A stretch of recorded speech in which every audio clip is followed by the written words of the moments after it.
저는 미성년자인데요. 최근 임신한 사실을 알게 됐습니다. 엄마가 알면 저를 가만히 안 두실 것 같아서 남자친구랑 알아보니 현재 저의 임신 주수로는 먹는 약으로도 낙태가 가능하더라고요. 그런데 제가 처방받으려면 부모님 동의가 있어야 해서 알아보니 맘카페를 통한 대리구매가 가능하던데요.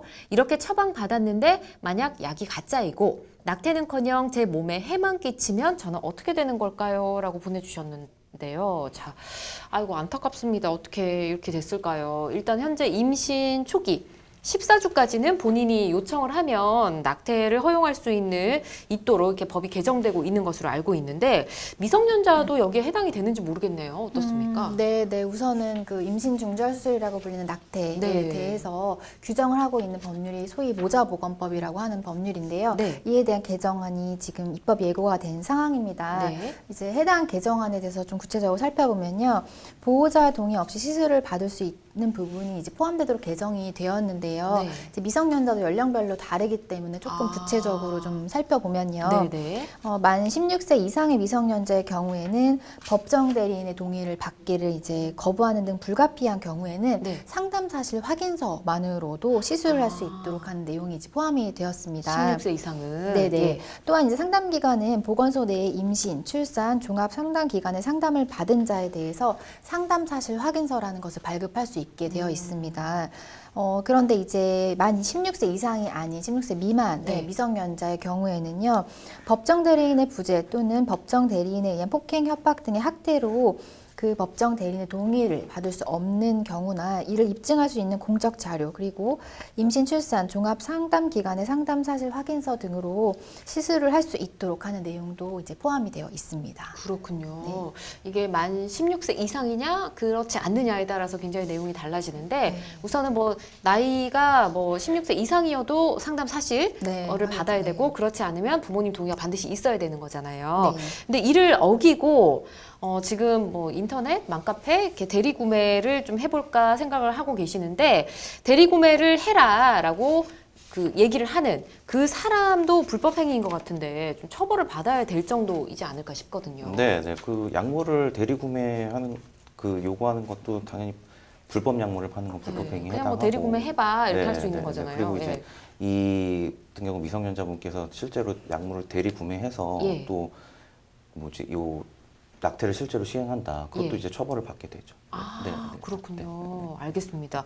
인터넷상에 음성적으로 이 낙태약이 판매가 되고 있다고 합니다. 근데 심지어 아직 합법화가 되지 않아서 굉장히 비싸다고 하는데 이런 비허가 약물을 구매하는 것도 또 판매하는 것도 모두 불법 행위지 않을까 싶은데요. 어떻습니까? 네, 그 아까 말씀대로 현재 그 규정하고 있는 모자보건법 자체는 헌법 불합치 결정을 받은 상황이라 낙태 자체는 처벌이 되지 않거든요. 예. 그렇지만 이제 무허가 의약품을 판매하거나 구입하는 경우에는 이제 약사법 위반 등으로 처벌이 될 수 있는 요지가 있습니다. 그렇죠. 저희가 뭐 약사법에 대해서 몇 번 언급을 했었는데 이 약도 마찬가지입니다.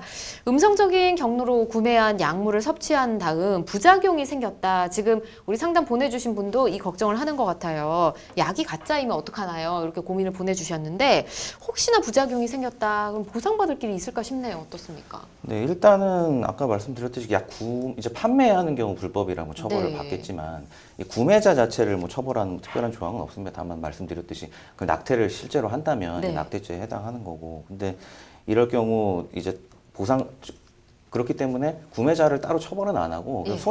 예를 들어 이 약이 부작용을 일으켰다 하면 손해배상 원칙적으로 받을 수는 있죠. 받을 수는 있겠지만 네. 한 가지 이제 첨언하자면 이게 이제 뭐 특별히 이 약이 어떻게 제조가 됐는지 네. 또 뭐 이게 뭐 어떤 상표인지 이런 것도 전혀 나타나지가 않잖아요. 그래서 아. 실제 손해배상을 받는 과정에서는 네. 이 약이 실제로 부작용을 일으켜서 나에게 어떤 피해를 줬다. 네. 이런 걸 입증하기가 굉장히 어렵겠죠. 네. 아, 그러니까 그렇군요. 법적으로는 가능하지만 예. 이제 현실적으로 어떤 손해를 보상받는 거는 좀 어렵다고 보시면 돼요. 그리고 또 생각을 해보니까 만약 부작용이 생겨서 손해배상을 요구한다고 하면 내가 약을 산 것도 내가 불법 행위를 한 게 되니까 그렇죠. 네. 뭐 이런 것들이 다 겹치게 되는 것 같습니다. 자, 부모 동의를 받지 않고 미성년자 낙태를 시술하는 병원들이 생기지는 않을까라는 우려의 목소리들도 나오고 있다고 하는데 만약에 불법적으로 의료인이 미성년자 낙태를 시술했다, 그럼 어떤 처벌을 받게 될지 있는지 좀 살펴보도록 할까요? 네네. 이와 관련돼서도 과거에는 예. 단순히 이제 동의를 받아서 낙태를 시술한 의사의 경우에는 네. 소위 이제 업무상 동의 낙태죄라고 하여서 이에 네. 해당이 되고 이게 본인 동의만 받은 경우. 그렇죠. 예. 동의를 받아서 시술을 하는 경우에 네. 2년 이하의 징역이나 7년 이하의 자격정지가 병가가 될 수 있는 상황이었거든요. 네. 그런데 이제 현재 의사에 대한 낙태 부분은 현재 또 헌법재판소에서 헌법 불합치 결정을 받은 상황이라서 현재는 네. 처벌 규정이 사실상 없는 상황이라고 보여지고요. 다만 이제 개정안 같은 거를 좀 살펴보면 네. 현재 이제 개정 방안이 낙태죄 규정은 유지를 할 것이고 다만 예외적으로 낙태죄를 허용하는 위법성 조각 사유를 기재한 네. 270조의 2조항을 신설한다는 입장이기 때문에 향후에는 이에 법률에 따르지 않은 낙태 시술을 하는 경우에 의료인이 낙태죄 공범으로 처벌이 될 가능성이 있을 것 같습니다. 그렇군요. 네. 알겠습니다. 관련해서 지금 변경되는 부분이 있기 때문에 이 부분은 좀 알아두시는 것도 좋을 것 같고요. 우리 상담자분 너무 안타깝지만 다시는 이런 일이 없어야 될 것 같고요. 우선은 부모님께 말씀을 드리는 게 좋겠습니다. 잘 해결하시길 바라겠습니다.